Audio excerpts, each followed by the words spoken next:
Uno, dos, tres! Tama!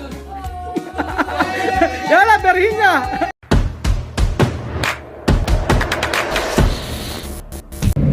Hola, buenas tardes, todo Filipinos. Habla buenas tardes. Hola, Filipino, buenas tardes. Sí, Filipino, ¿cómo se llama Jimmy? Jimmy. Jimmy Guapo. Verdura. Jimmy Verdura, no? Ayan, nakasabay ko si Jimmy, nagtitinda ng gulay. Mga mababait na tindero ng gulay. Lalaki ng mga kinikita nito kasi ang mabahal ng gulay dito eh. Doon ito kuhito to Verdura. Verdura. Doon ito kuhito. Cameroon. Hanggang bansa pa sila kumukuha ng gulay. Ewan ko, ba't di nagtatem dito? Porque no plantar aquí? Ah, aquí también plantar, pero No mucho. no mucho. Plantar aquí también. Ah,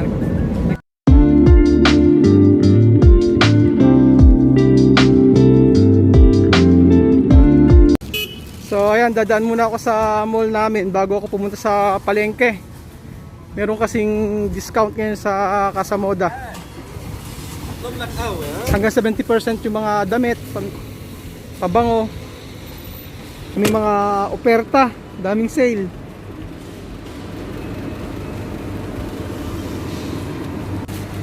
Tingnan nyo, wala nang masyadong tao. Ang sarap mamili kapag ganitong pasarado na. Laki ng pakwan, no? Ah, kalabasa pala to. Kala ko pakwan. Mukhang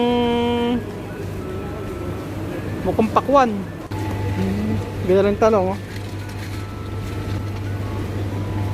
Ibang klase.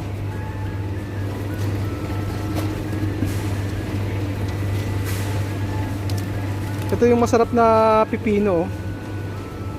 Malutong. Tsaka walang masyadong buto. Ito yung masarap na gawing dynamite, oh. Mahirap lang kasing gumawa ng lumpia wrapper dito eh. Papalaman na ng karne tsaka cheese. Grabe yung mga prutas dito, oh, mamahal. Sardinas.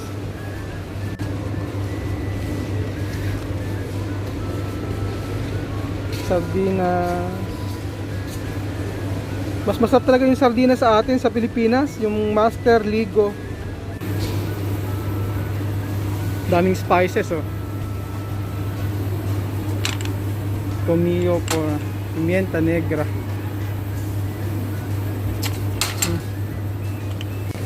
Pati mga chocolate, oh, nag-oferta. Dark choco. Ang mura lang ng olive oil, oh. Nasa 200 pesos lang.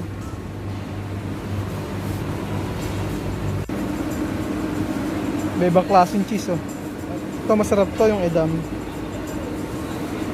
Ang mura ng ice cream, oh. Nasa 200 pesos lang. Ayan, yung mga condensed milk dito malalaki. Yung ganito 100 lang. Medyo mura. Kung pwede lang i-cargo yung mga noodles dito eh. Kaso walang cargo kasi dito. Gaya nito, oh. Ang mura-mura.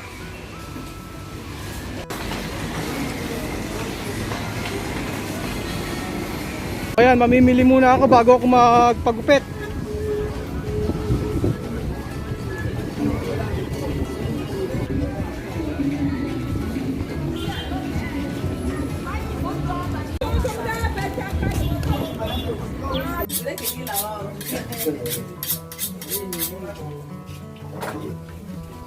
Dito kami bumibili, suki namin to.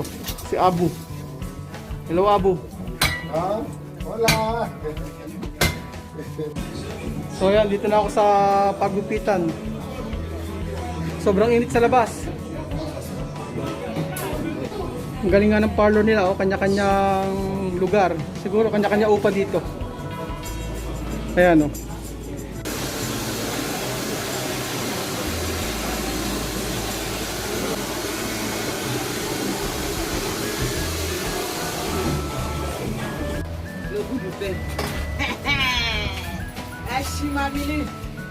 Ito yung mga ano. Oh. Esta para mi pwede, no? Esta para mi pwede. Pwede ka magpa-30.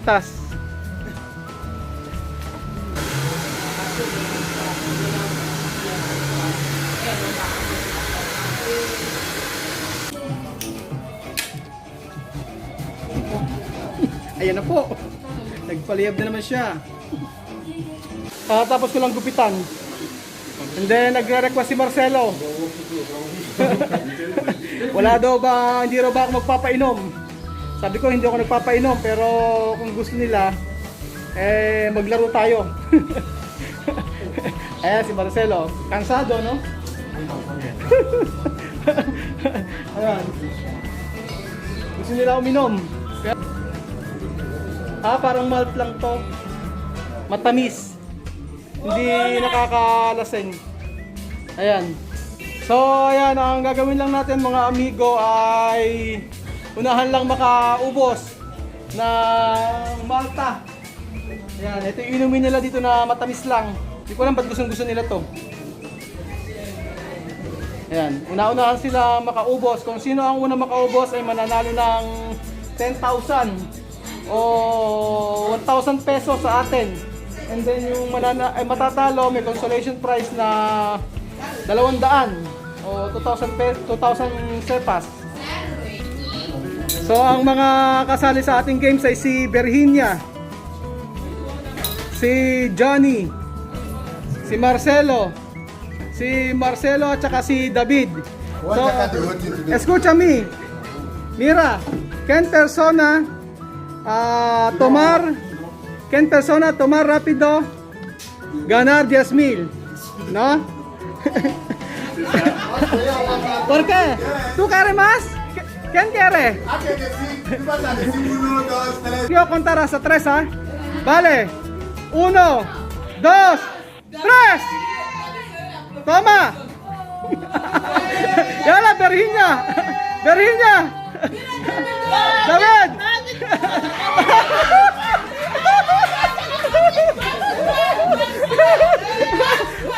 Ken ganar. Marcelo.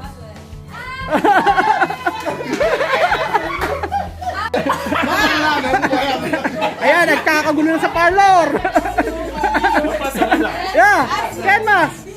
Virginia, no ganar. Esto yo no puedo hacer eso. Es muy difícil para mí. Muy difícil. So ayan, masaya na naman ang mga barbero at mga manicurista. Tuwang-tuwa sila sa ininom nila na Malta. So ayan mga amigo, yun lang ang video ko for today. At maraming salamat sa inyong panonood sa video na to. Sa mga hindi pa nag-subscribe sa aming YouTube channel, please subscribe po sa aming channel, Pinoy Equatorial Guinea. Yan ang buhay po ng mga Pilipino at mga Afrikano. Maraming salamat po at kita-kita ulit tayo bukas. Johnny, paalam. Paalam. Paalam. Adios. Adios. Adios.